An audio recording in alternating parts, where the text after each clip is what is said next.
할렐루야. 우리가 이번에 함께 보실 말씀의 제목은 물두멍입니다. 지난주에 이어서 우리가 번제단을 지나면 그 다음에 보이는 것이 성소와 지성소 이전에 바로 물두멍입니다. 그러니까 구조적으로 봤을 때 우리가 성막 안으로 진입하게 되었을 때 번제단이 있고 성소와 지성소 그 사이에 물두멍이 있는 것입니다.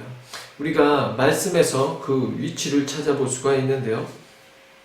우리가 물두멍의 위치는 출애굽기 40장 7절을 보면은 우리가 나와 있습니다. 출애굽기 40장 7절에 또 물두멍을 회막과 제단 사이에 놓고 그 속에 물을 담고 라고 나와 있습니다. 그러니 물두멍은 회막과 제단 사이에 있는데 여기서 회막은 성소와 지성소를 포함한 그 덮개가 씌워진 곳을 의미하고 있습니다. 그러니 물두멍은 바로 성소에 들어가기 이전에 있는 곳입니다. 번제단을 지나야 있는 곳이죠.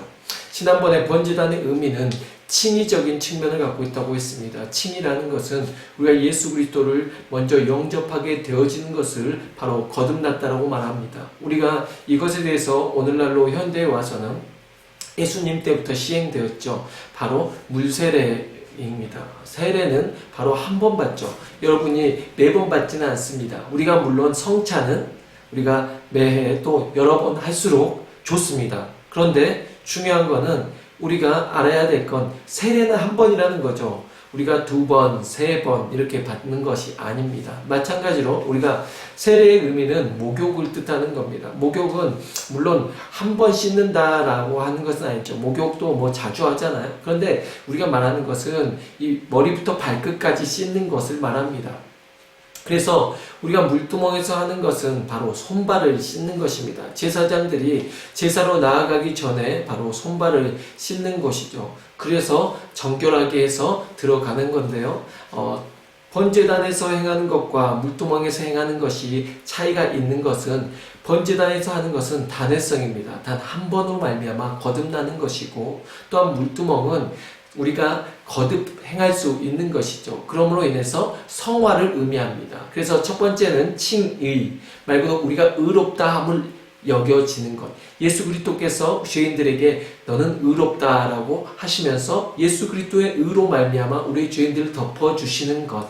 그래서 오직 의는 믿음으로 말미암아 살 것이다 라고 말씀하신 대로 덮어주시는 그 의는 한 번인 것입니다. 그래서 그거는 어떤 죄를 용서받는 걸 의미하냐면 원죄입니다. 원죄라는 것은 아담으로 인해서부터 지어진 그 죄입니다. 아담이 정말 우리가 아담의 진 죄를 우리가 지진 않았다고 생각하지 않습니까? 그러나 아담으로 인해서 우리가 그 아담의 이제 아담은 첫 번째 사람이고 그 이후에 계속 사람들이 이어졌기 때문에 그 아담의 죄가 우리에게 계속 전가 지고 있다는 거죠. 그래서 우리는 그 죄의 유전을 통해서 우리도 원죄를 짓게 된 것입니다. 그래서 모든 사람은 우리가 성설이 맞냐 성악설이 맞냐 했을 때 우리는 태어날 때부터 죄를 가지고 태어난 그 성악설이 맞습니다. 그래서 우리는 태어날 때부터 죄인인 수밖에 없는 것은 우리는 아담의 우리가 후손이기 때문입니다. 누구나 아담 이후에 다 태어났기 때문에 아담의 유전자 죄의 유전자가 우리에게 있다라는 것이죠. 그래서 죄의 유전으로 인해서 우리는 죄인이 된 것입니다. 그게 바로 원죄입니다.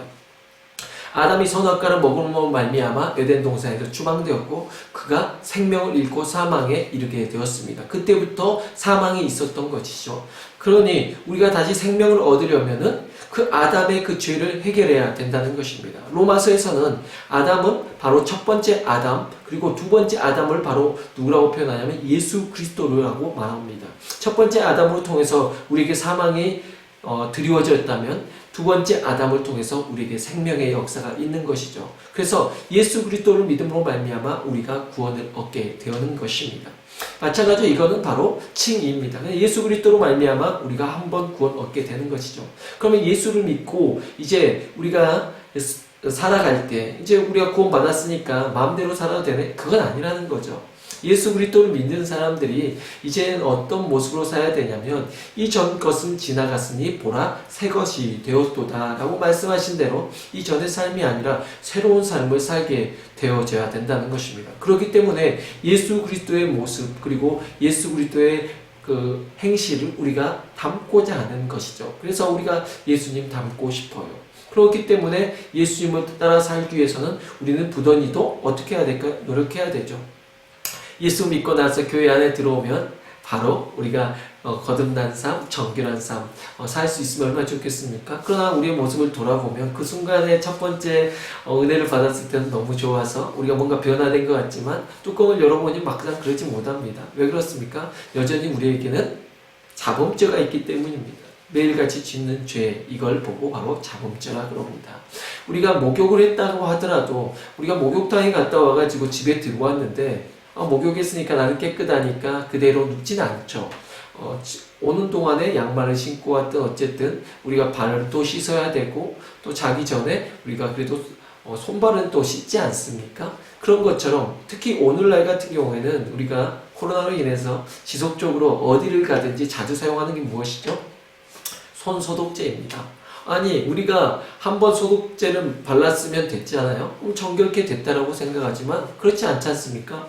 우리가 슈퍼마켓을 또 들어가고 또 다른 슈퍼마켓을 들어갈 때 또 여러분 또 바르고 또 바르고 또 집에서는 우리가 아예 손을 씻지만 밖에 나가서 계속 다른 물품을 만지게 될 때 이렇게 계속 여러분 가게를 들어갈 때마다 계속 손소독제를 통해서 소독을 하게 되는 것입니다. 왜 그렇죠? 지속적으로 우리가 어떤 균에 노출이 되었다라고 생각되어지기 때문이죠. 그래서 혹시 모르기 때문에 우리가 손소독제를 통해서 계속 소독을 하는 것처럼 우리가 물두멍에서 행하는 것도 마찬가지입니다. 우리가 지속적으로 우리가 손발을 씻듯이 정결하게 우리의 자범죄를 지속적으로 회개해야 한다는 것입니다. 이게 바로 성화입니다. 이렇게 우리가 지속적으로 자범죄를 회개함으로 인해서 우리가 성화가 되어질 수 있는데요. 그러니까 우리가 처음에 예수 그리스도를 믿음으로 말미암아 물론 하나님의 자녀가 되지만 좀 더 예수 그리스도를 본받아서 닮아서 하나님의 자녀가 되기 위한 노력도 있다는 것입니다. 그러니 단일성으로 우리가 하나님의 자녀가 되기도 하지만 또한 우리가 지속적으로 우리가 회개함으로 인하여서 하나님의 예수 그리스도를 본받는 모습으로 점점 성장해 나아간다는 것입니다. 이게 우리의 신앙의 궁극적인 모습이죠. 그래서 점점 더 성화되어지기를 바라야 된다는 것입니다. 그러나 이 성화 자체마저도 부인하는 집단이 있죠. 그 이단을 바로 구원파라고 말합니다. 단일성으로 인해서 우리는 구원받았다. 그러니까 우리는 막 살아도 된다. 그것은 예수 그리스도를 십자가에 2번 못 박는 것이고 예수 그리스도를 부인하는 것과 다를 바가 없습니다. 예수님께서 뭐라고 말씀하십니까? 우리를 정결케 하셨으니 우리 또한 정결케 되어지고 또한 우리가 거기서 끝나는 것이 아니라 또한 예수 그리스도를 믿지 못하는 자들에게 아직 믿지 않고 있는 자들에게 또한 죄 가운데 살고 있는 이들에게 복음을 증거하고 그들 또한 정결케 하려 하는 그런 것이 우리의 또한 소망이고 우리에게 또한 그런 소명이 있어야 된다는 것입니다. 그래서 물두멍은 무엇이라고 말하냐면 세수대야를 말합니다. 그래서 되게 크죠. 그것은 바로 노수로 되어 있습니다. 그래서 물두멍은 지난번에 우리가 말씀드렸던 그 번제단을 조각목으로 만들고 그 다음에 노수로 둘러싼 것처럼 여기에서도 노시 쓰여집니다. 그래서 노스는 정결케 하는, 노스는 무슨 의미를 한다고 했습니까? 바로 십자가를 의미한다고 했습니다. 노뱀을 떠올리시죠? 노스를 통하여서 죄를 씻게 되어진다는 것입니다. 그래서 이 지금 번제단과 물두멍은 다 노스로 되어 있습니다. 우리의 죄와 관련이 있는 거죠. 우리의 죄는 바로 노스로 정결케 하는 것입니다. 그래서 예수 그리스도의 십자가, 예수 그리스도가 아니고서는 우리는 정결케 될 수가 없다라는 것이죠. 예수님께서 마찬가지로 우리를 정결케 하신 것입니다. 이 물두멍에는 무엇을 담겠습니까? 바로 물을 담겠죠. 첫 번째 번제단에서는 피와 관련되어 있었다면 물두멍에서 물과 관련되어 있습니다. 예수님께서 십자가에 달리셨을 때에 죽으실 때 그 죽음을 확인하기 위해서 로마 병사가 창으로 옆구리를 찔렀을 때 예수님의 몸에서 물과 피가 흘러내렸습니다. 그것을 통해서 우리는 알 수 있는 건 예수 그리스도의 보배 피가 우리를 정결케 하였고 또한 물이 우리를 정결케 하였다라는 것입니다. 그 예수 그리스도의 물로서 인하여서 우리가 또한 정결케 되는 것이죠. 그래서 예수님께서 우리에게 알려준 대로 이 물두멍에 가서 하나님께서 알려주신 대로 이 물두멍에 가서 우리가 씻게 되어지면은 이제 우리가 손발을 씻는 것과 그래서 성화를 향해서 나아가게 되는 것입니다. 그래서 물두멍의 용도는 말 그대로 씻는 용도이고요. 또한 수족을 씻고 그리고 여기서 씻어야지만이 죽음을 면하게 된다는 것입니다. 오늘 본문 말씀에 보면요. 19절로 21절까지 출애굽기 30장 19절로 21절까지 한번 보시죠. 아론과 그의 아들들이 그 두멍에서 수족을 씻되 그들이 회막에 들어갈 때 물로 씻어 죽기를 면할 것이요. 제단에 가까이 가서 그 직분을 행하여 여호와 앞에 화제를 살릴 때에도 그리할지니라. 이와 같이 그들이 그 수족을 씻어 죽기를 면할지니 이는 그와 그의 자손이 대대로 영원히 지킬 규례니라 라고 나와 있습니다. 수족을 어쩌라고요? 씻으라고요. 씻어서 죽기를 면할 것이요. 씻지 않으면 죽는다는 것이죠. 그래서 그들이 나아갈 때 정결케 함으로 인해서 성결하게 함으로 인해서 하나님의 앞에 나아가게 하시는 것입니다. 그래서 우리가 하나님 앞에 설 때 좀 더 성결하게 되기를 바라는 마음으로 나아가야 된다는 것입니다. 그래서 크리스천이라면 누구나 주일날 지난주에 우리가 회개했고 지난번에 우리가 하나님 앞에 회개를 눈물 콧물 쏟으면서 했으니까 이제는 더 이상 늘상 우리가 더 이상 회개해서는 안 돼. 이렇게 생각하면 그건 잘못된 것입니다. 누구나 예배자라면 하나님 앞에 와서 성결케 될 의무가 있고 성결케 됨으로 인해서 하나님 앞에 나아가게 되는 것입니다. 우리가 알지 않습니까? 우리는 죄인이고 늘 지속적으로 죄의 모습을 갖추고 있습니다. 예수 그리스도께서 의로 우리를 입혀줌으로 인해서 우리는 분명히 하나님 앞에 나아가면 구원받습니다. 그러나 중요한 것은 우리가 이 땅 가운데 살아가는 동안에는 우리의 모습 자체가 어떤 모습을 띠고 있습니까? 죄인의 모습을 띠고 있죠. 우리의 신분 자체가 바뀌어서 하나님의 자녀가 된 건 맞습니다. 구원받은 자녀가 된 건 맞아요. 그러나 현실 속에서 우리의 지금 모습 자체가 하나님의 자녀처럼 우리가 다 되어버린 건 아니죠. 우리의 모습, 지금 현재의 모습을 봤을 때는 꾀죄죄하고 뭔가 부족하고 여전히 죄인의 모습을 띠고 있습니다. 그렇기 때문에 우리는 매번 씻어야 되고 정결케 되어져야 되며 또한 예배자로서 하나님 앞에 나갈 때는 정결케 되어져야 된다는 것입니다. 그래서 물두멍은 정결하게 하는 곳이었습니다. 또한 우리를 정결하게 하는 것은 뭘 뜻합니까? 하나님의 의미를 또한 떠오르게 합니다. 그러니 우리가 회개했을 때 뭘 받을 수 있죠? 하나님의 은혜를 받을 수가 있는 것입니다. 자, 우리가 첫 번째 죄를 하나님께로부터 용서받았을 때 우리에게 뭐가 임했습니까? 바로 하나님의 은혜가 임했습니다. 죄인이 예수 그리스도의 보배 피로 말미암아 구원 얻었을 때 우리는 바로 은혜를 입은 것이죠. 그러니 우리가 물두멍에서 또 회개를 지속적으로 우리가 회개한다는 것은 우리가 구원받지 않았다고 다시 과거로 돌아가서 개가 토한 것을 다시 먹는다라는 의미가 아니라 우리가 정말 매일같이 짓는 우리의 죄를 회개함으로 인해서 성결케 됨으로 인해서 우리가 하나님의 은혜를 사모하게 된다는 것이죠. 그래서 우리가 이번에도 또 하나님 앞에 나왔습니다. 또 예배를 드립니다. 예배를 드릴 때마다 기도할 때마다 우리가 먼저 회개하며 하나님 오늘 또 우리가 하나님 앞에 범죄하였습니다. 이렇게 하는 것은 우리가 뭘 갈망한다는 것입니까? 하나님의 은혜를 갈망한다는 것이고 우리가 다시 그 하나님의 그 은혜를 다시 한번 사모한다는 것입니다. 그렇게 되지 않고서는 우리가 어떻게 되겠습니까? 우리 심령이 강팍해지고 우리가 교만하게 되는 것입니다. 그래서 교만한 사람은 하나님의 은혜를 받지 못하는 것이죠. 그래서 우리가 물론 예수 그리스도로 인하여서 구원받았지만 하나님 앞에 예배자로 나아갈 때는 주여 저는 죄인으로서이다. 저를 불쌍히 여기소서 하고 낮은 자세로 나아가야 된다는 것입니다. 우리가 예수님과 또한 제자들이 세례받은 내용이 요한복음 13장에 나와 있습니다. 13장에서 예수님 앞에 나와서 질문했던 이가 있죠. 바로 시몬 베드로입니다. 시몬 베드로에게 이르시니 베드로가 이르되 주여 주께서 내 발을 씻으시나이까.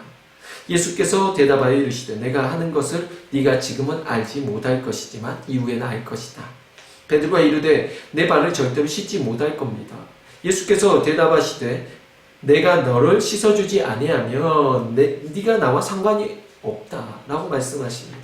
시몬 베드로가 이르되 주여 내 발뿐 아니라 그러면 손과 머리도 씻어 주옵소서라고 말하는 것이죠. 예수께서 이르시되 이미 목욕한 자는 발밖에 씻을 필요가 없느니라 온 몸이 깨끗하니라 라고 말씀하시면서 너희가 깨끗하나 다는 아니다 라고 말하는데 여기서 다가 아니라는 표현은 몸의 부분을 말하는 게 아닙니다.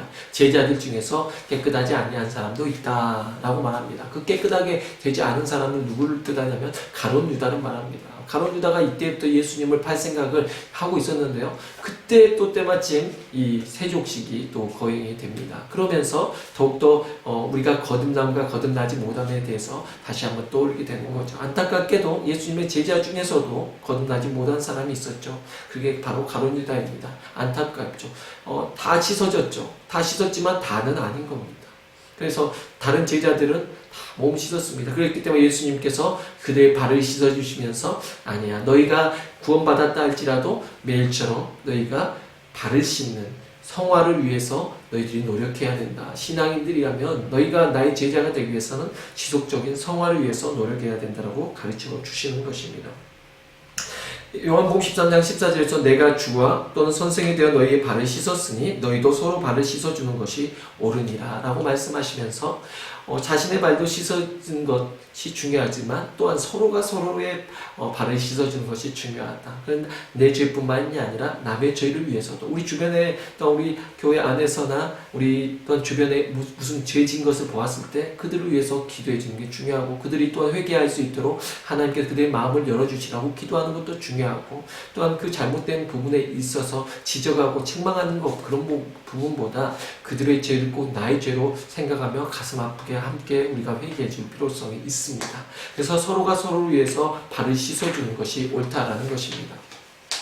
그러나 발을 씻기 전에 무엇이 먼저 있어야죠? 몸이 먼저 씻어지는 것이 필요하죠. 먼저 예수 그리스도를 영접하고 죄인이 먼저 의로 칭함을 입는 번제단을 먼저 지나는 것이 먼저 필요하다는 것입니다. 우리가 오늘 또 다시 물두멍의 내용을 다시 돌아보면 번제단은 원죄를 씻는 곳이고 물두멍은 뭘 씻는다고 했습니까? 바로 우리의 자범죄를 씻는다라고 말했습니다.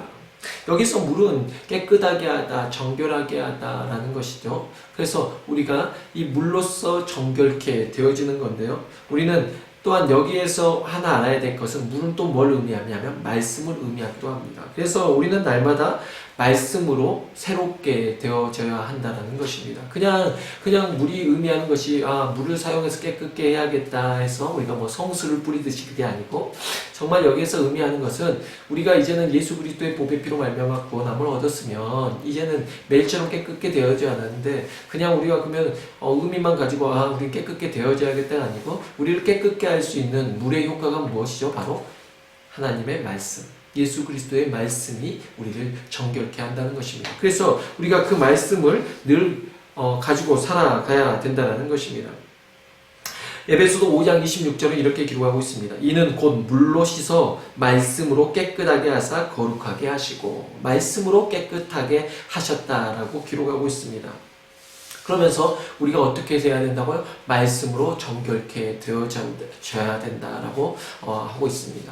우리가 또 잘 아는 여인이 나오죠. 예수님께서 십자가에 달려 죽으시기 전에 한 여인이 또한 예수님을 찾아와서 예수님의 발 앞에 양육갑을 깨뜨리고 예수님의 그 발을 또한 자신의 머리카락으로 닦는 장면이 나옵니다. 그럼 예수님께서 죄인이셔서 예수님의 발을 씻겨주는 게 아니라 예수님의 발을 닦으면서 자신의 발이 씻겨지길 바라고 자신이 좀 더 정결케 되어지기를 바라는 것이죠. 그 여인은 예수님을 이미 영접한 사람입니다. 예수님을 믿고 따르는 사람입니다. 그러나 예수님 앞에 자신이 가장 귀하게 여기던 향유컵을 깨뜨리고 자신의 머리카락으로 예수님의 발을 닦으면서 자신의 이 더러운 자범죄를 용서받고 더욱더 정결케 되기를 바라는 그 여인의 마음도 있지 않았을까요?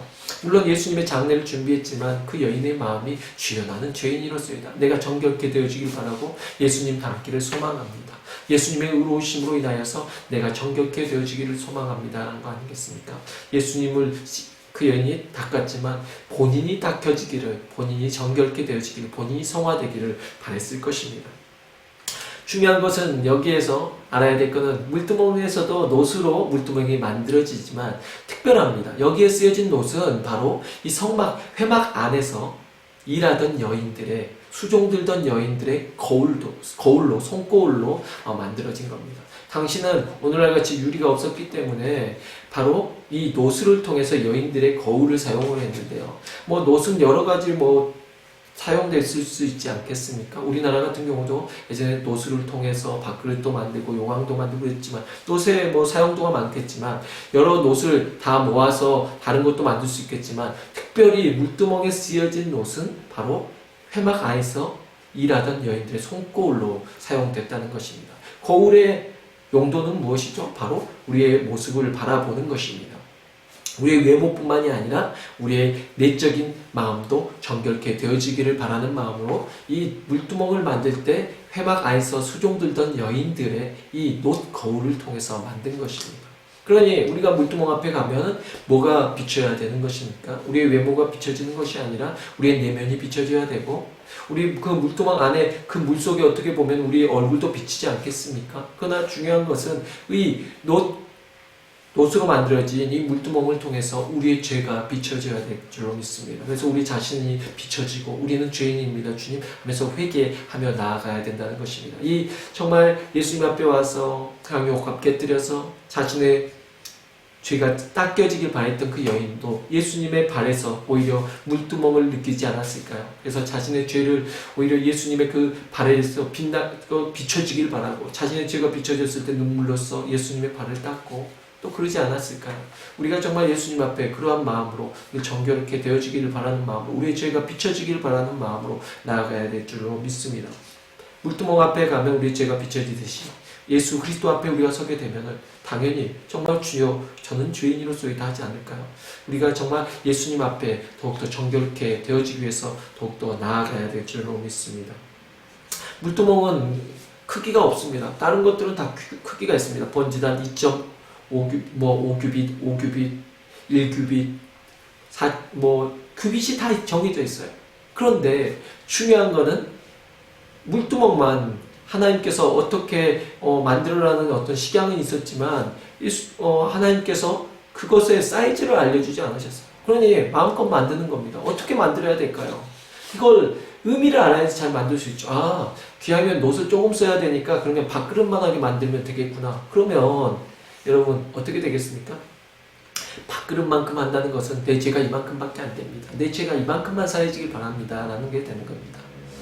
이것에 대한 의미를 알게 된 솔로몬은 나중에 이거를 엄청나게 크게 만듭니다. 아예 물두멍이 있지만 그 물두멍을 성전을 지으면서 물두멍을 수영장 크기만큼 만듭니다. 그리고 그 밑에 소 4마리가 동서남북을 받치고 있는 그 모양에서 소 위에 거기에 물두멍을 올려놓는데 그건 물두멍이야 라고 표현하지 않고 놋바다라고 표현을 합니다.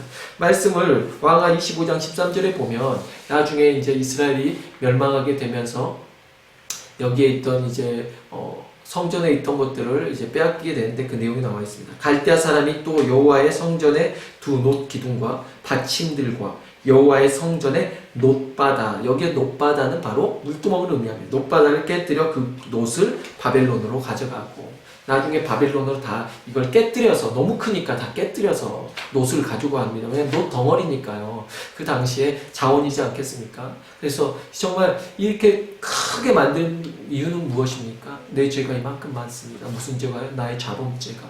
우리가 예수를 믿고 정말 새로워져야 되는데 그러지 못하고 늘 자범죄가 우리 안에는 늘 넘쳐납니다. 속상하죠.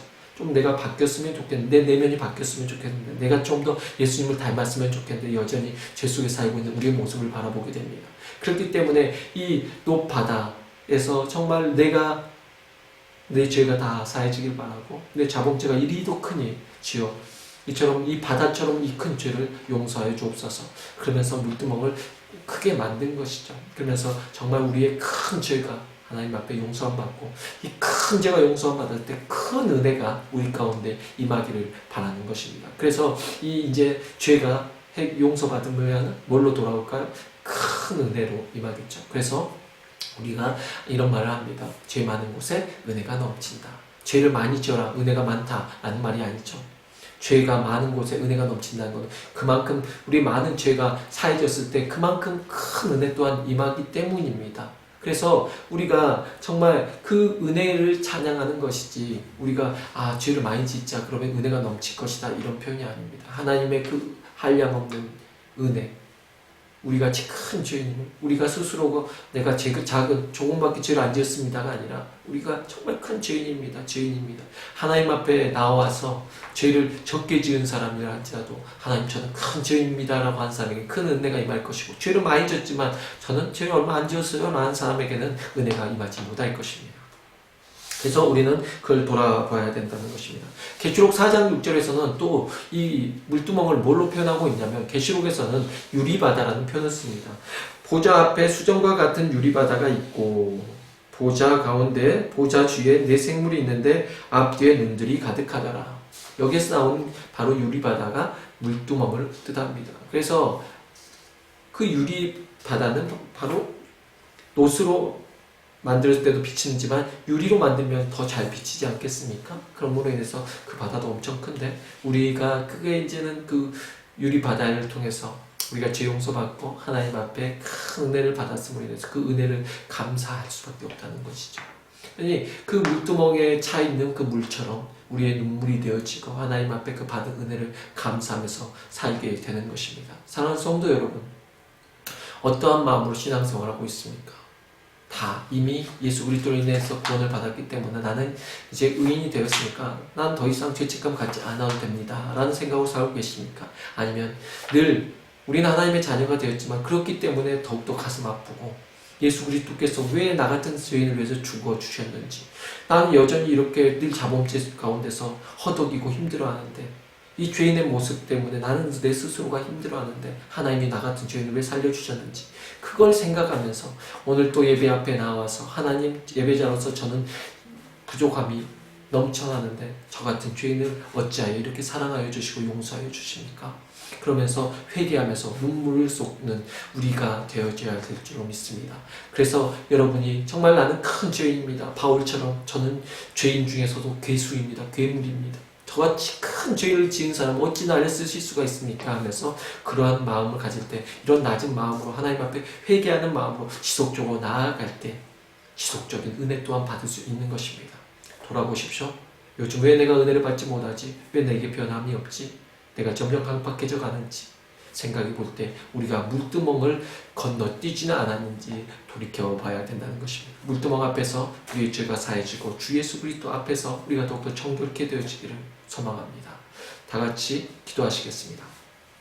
거룩하신 아버지 하나님, 우리가 예수 그리스도를 통하여서 구원함을 얻었지만 우리가 완전히 이제는 죄도 안 짓는 사람처럼, 이제는 나는 죄와 상관없는 사람처럼 살아가고 있습니다. 그거는 물론 원죄요, 우리가 매일처럼 짓는 이 자범죄는 우리가 하나님 앞에 회개하며 나아가지 아니하면 우리의 마음이 강팍해 되어지고 아버지 하나님 앞에 아버지 점점 거리감이 생기게 되는데 우리가 이걸 잊고 살아갑니다. 우리가 언제부턴가 회개하는 것을 잊어버렸습니다.